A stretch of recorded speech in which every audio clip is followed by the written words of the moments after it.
ਬੱਚਿਆਂ ਨੂੰ ਮਿਲਿਆ ਇੱਕ ਤੇ 3 ਮਈ ਦਾ ਮੈਂ ਪ੍ਰੋਗਰਾਮ ਬਣਾਉਣਾ ਪਿਆ ਤੇ ਮੇਰਾ ਭਰ ਗਿਆ ਨਾ ਉਸ ਵਿੱਚ ਹਾਂ ਹਾਂ ਉਸ ਤੋਂ ਬੜਾ ਉਸ ਪੱਖਾ ਨਹੀਂ ਚੱਲਣੀ ਸੀ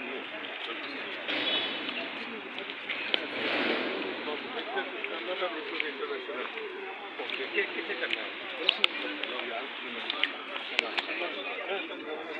ਜਾਨੋ ਜਾਨੋ ਕਿਉਂਕਿ ਅਸੀਂ ਇੱਕ ਨਾ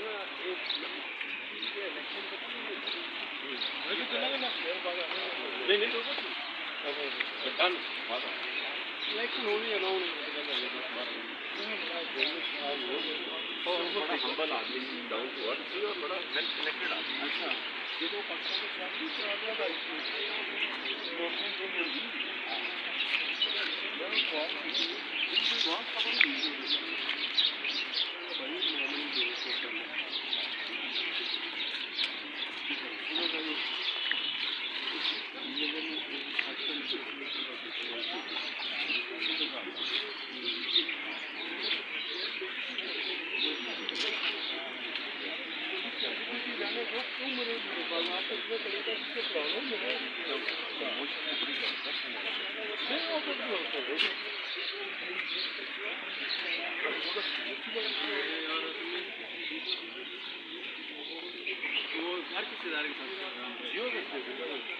हर किसी